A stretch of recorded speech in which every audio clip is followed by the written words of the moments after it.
Fala galera, meu nome é Alexandre, eu sou estudante de medicina e hoje eu vou trazer um vídeo que foi pedido por vocês, mas também é um vídeo que eu já tinha vontade de fazer para o canal, que é sobre o PBL e alguns exemplos, alguma coisa um pouco mais aprofundada de como funciona o PBL na minha faculdade, mas também uma visão geral. Então eu peço que vocês se inscrevam no canal, que vocês ativem o sino de notificações, que vocês me sigam no Instagram, porque eu sempre posto coisas da faculdade no Instagram e também posto muita coisa da minha rotina. Depois da vinheta a gente conversa.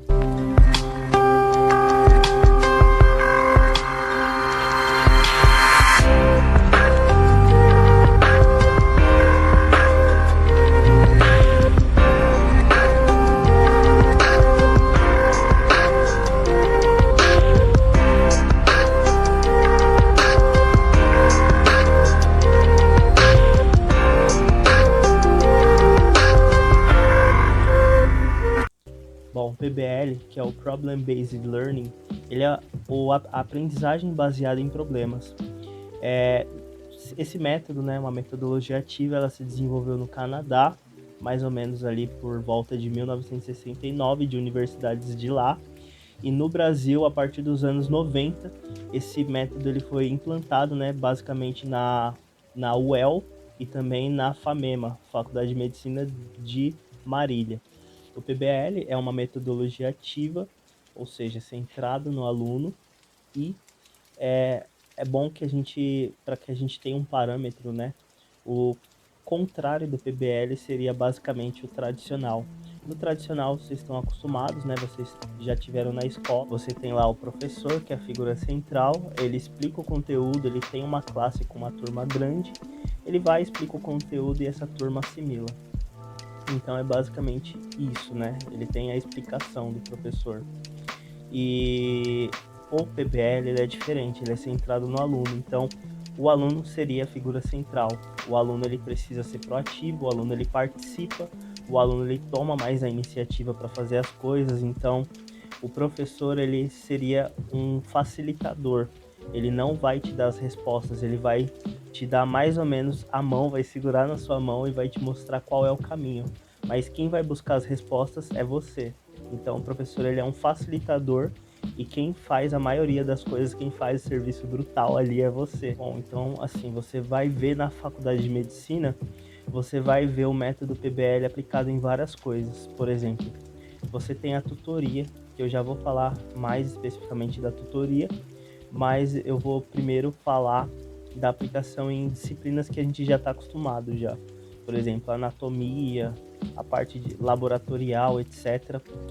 O que acontece? Pelo menos na minha faculdade funciona dessa forma, mas numa visão geral é assim que ocorre. Você tem um roteiro para que você faça um estudo prévio, então você recebe um roteiro da faculdade, você vai atrás de informações, por exemplo, nesse roteiro consta as estruturas, etc., as coisas que você tem que estudar, sei lá, para anatomia, cabeça e pescoço. Então, lá tem as estruturas que você vai utilizar para estudar, então tem um material com referência bibliográfica, mas de qualquer forma você tem sempre alguém para te ajudar com relação a isso. Você vai, faz o estudo prévio e depois desse estudo prévio você vai para o laboratório para que você consiga fazer a prática do que você viu, do que você fez o estudo prévio. Então você vai também, se você quiser, com as suas anotações ou então até mesmo com o livro de anatomia lá na faculdade, ou que você leve por conta própria, e você vai olhando o livro e vai comparando, mas é muito interessante que para que haja um proveito da aula, que você faça o estudo prévio. Então, nesse ato, né, de você ir para o laboratório com conhecimento prévio, de você ir ficar lá sozinho, entre aspas, no laboratório, estudando nas peças, tem novamente a figura do professor, que é o facilitador. Então fica alguém responsável pela turma para tirar alguma dúvida, alguma coisa, mas não interfere, deixa a turma simplesmente lá estudando. É uma coisa que no início eu estranhei bastante, assim, eu até me senti um pouco mal, porque eu falei, meu, tipo, a gente não vai ter aula, mas é o método, né, gente? É o método PBL, ele funciona dessa forma. Depois você pega a autonomia, você vai se adaptando aos poucos, e você vê que dá para você aprender bastante assim, mas você tem que ter muito jogo de cintura. Então, assim, para quem é de sistema tradicional, e já está muito acostumado com o sistema tradicional, é um pouco difícil. Mas é possível, tá, gente? Aprender e aprender muito bem dessa forma. Bom, para tutoria. Na tutoria, a gente tem alguns passos, né? A gente tem primeiro uma abertura que acontece no início da semana, geralmente, e o fechamento que acontece mais ou menos perto do final de semana. Na minha faculdade ocorre da seguinte forma: eu tenho a abertura na terça-feira de manhã, e na terça-feira a gente simplesmente não precisa fazer nenhum estudo prévio para abertura, que a abertura é somente expor ideias e a gente tentar definir os objetivos. E para que isso ocorra, a gente tem os passos, né? A gente tem os passos do PBL que a gente segue para conseguir chegar nos objetivos. Esses 7 passos do PBL vocês podem encontrar em vários locais, né? E vocês podem encontrar algumas variações, mas basicamente é assim que funciona. Primeiro, a gente se reúne, né? E lê um texto, e esse texto é um caso, é um problema, é uma situação, problema. A gente, sei lá, recebemos o paciente tal, ele apresentou hiperglicemia, ele, sei lá, ele tem mais alguma coisa, tem uma lesão, etc. no joelho, sei lá, tô inventando aqui. Para no final você descobrir que o problema não é tão complexo assim. Às vezes um problema muito global, ele traz uma coisa simples. A gente já pegou um caso de um paciente que ele tinha um pouco de obesidade, ele era diabético, etc, mas tudo isso para que a gente chegasse no tema que era carboidrato. Antes da gente iniciar, você tem que fazer uma escolha, né? Geralmente no início da sessão isso é feito. O tutor, ele pergunta quem é que vai ser o coordenador, quem vai ser o relator. O coordenador, antes do tutor, né, gente? O tutor, ele é a figura que é o professor, ele é quem facilita o aprendizado. Então ele é responsável por essa facilitação, ele verifica se alguém está tangenciando, então ele intervém quando isso ocorre, e também ele serve para administrar mesmo a sessão. E em seguida vem o coordenador. O coordenador, ele organiza a sessão também, mas não tem tanta autoridade como o tutor, e ele incentiva os participantes a discutirem. Além disso, você também tem a figura do relator. O relator, ele faz a relatoria, que é, enquanto ocorre a discussão, ele relata tudo o que está acontecendo, no sentido de fazer uma síntese da discussão, do que está sendo discutido. Está falando de carboidrato, está falando disso, daquilo, etc. E ele vai anotando. Primeiro passo do PBL. Isso pode sofrer algumas variações, tá, gente? Mas no geral é isso que ocorre. Então eu vou me basear no PBL que eu conheço da minha faculdade, mas vocês podem ver algumas variações, mas tem esses 7 passos e coisas básicas aí sempre vão estar em todos eles. Então beleza, primeiro é feita uma leitura, então uma leitura um pouco mais superficial. A gente recebe um problema, né, do tutor, sei lá, pegar um problema aqui. Senhor Gilberto, 24 anos, ele apresenta histórico de hiperglicemia, tem diabetes, alguma coisa assim. A partir disso, a gente vai chegar em um raciocínio, a gente vai definir o tema, que seria basicamente no passo 2, né? Mas no passo 2, antes da gente definir o tema, a gente primeiro faz uma leitura pausada, isso no PBL da minha faculdade, né? A gente faz uma nova leitura, que é uma leitura pausada, e nessa leitura a gente marca termos que sejam desconhecidos, e além de marcar termos que sejam desconhecidos, a gente também destaca alguns outros termos que sejam relevantes para a discussão. Por exemplo, nesse caso, hiperglicemia é uma coisa relevante.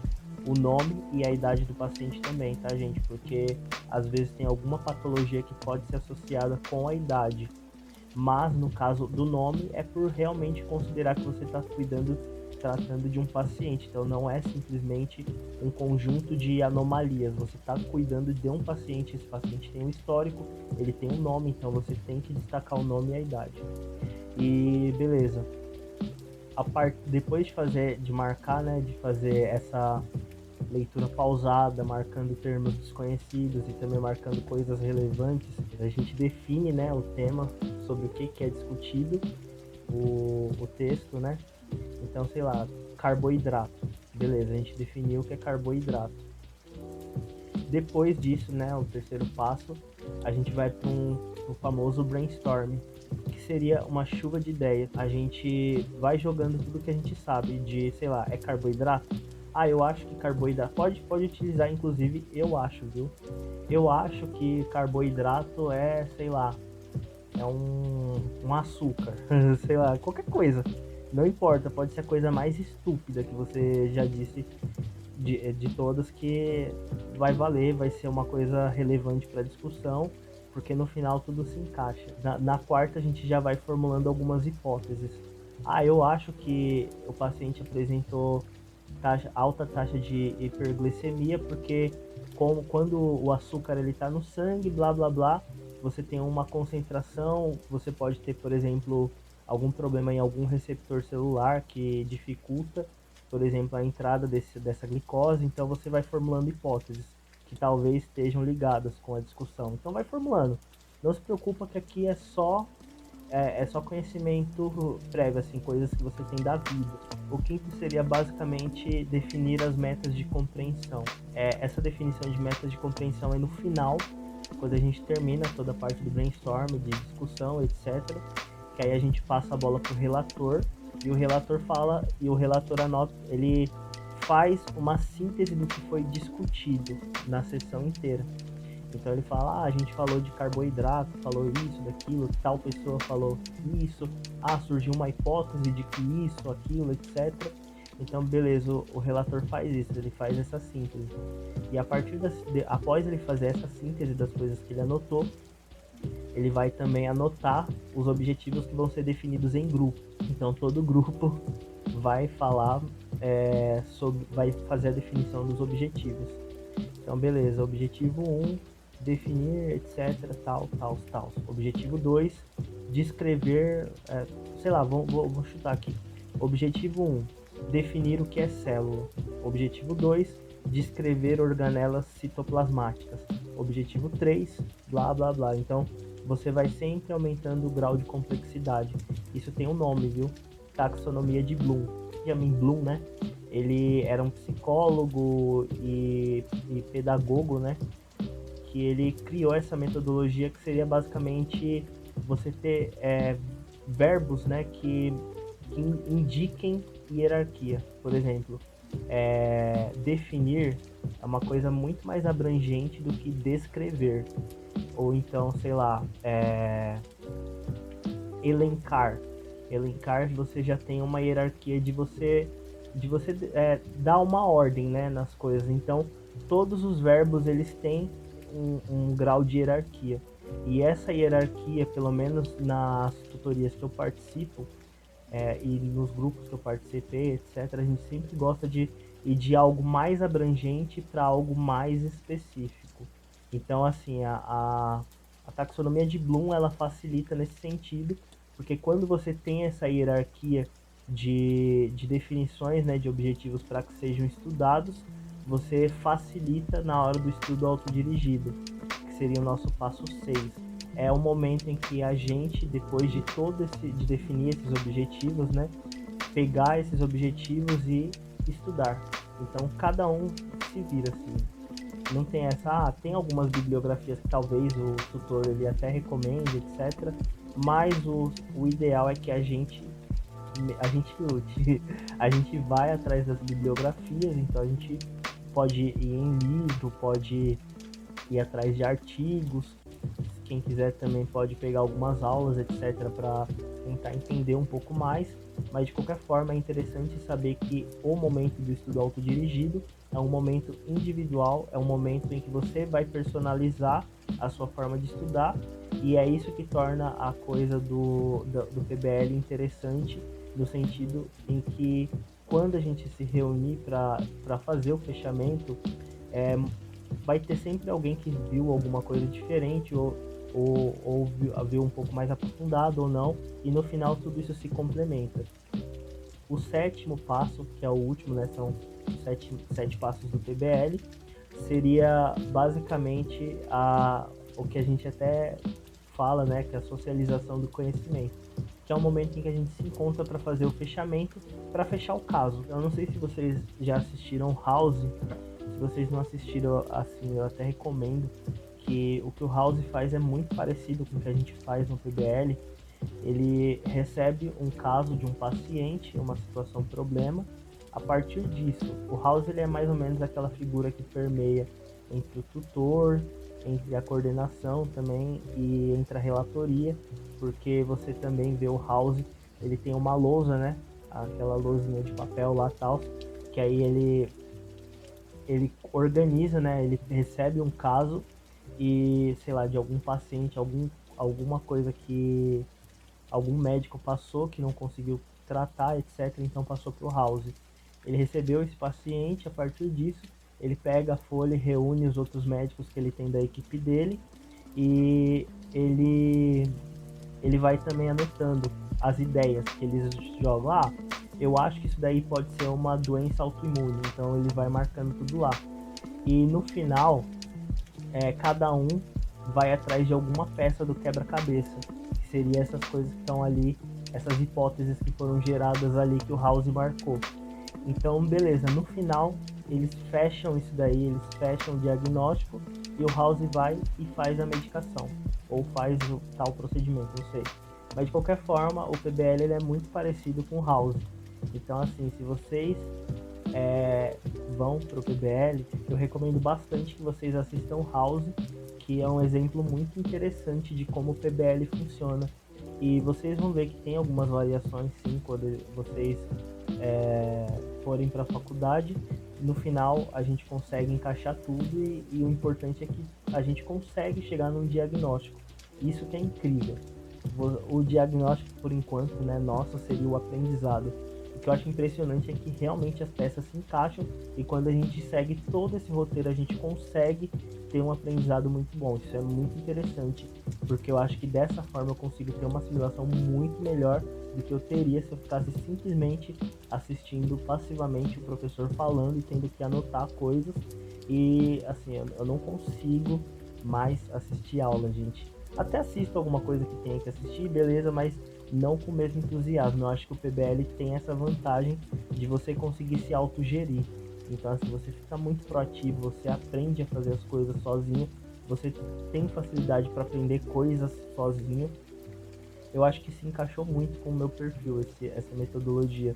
Até porque eu já fazia isso já quando eu estava estudando para vestibular, né? Inclusive, eu saí do cursinho para poder estudar sozinho. Então, assim, eu acho que é uma coisa que vale muito a pena vocês pensarem. Então, o vídeo é esse, tá, gente? Espero que tenha ficado completinho aí para vocês. Se vocês tiverem mais dúvidas, podem mandar aí. Se tiverem sugestões, pode mandar aí nos comentários também. Eu tentei, assim, dar a essência para vocês do que é o PBL, mas também compartilhar bastante da minha experiência com o PBL na minha faculdade. Então, assim, vocês podem ver algumas variações, mas é isso. O objetivo é esse. Os 7 passos, eles têm que ter essa mesma finalidade, né? E vocês vão ver poucas variações, mas no final é a mesma coisa, assim, tá, gente? Então, peço que vocês se inscrevam, que vocês ativem o sino de notificações, que vocês me sigam no Instagram, porque eu posto muita coisa da minha faculdade, da minha rotina. Ali é muito mais dinâmico para eu fazer essas coisas. É nóis, espero que vocês tenham gostado. Sucesso. Tchau!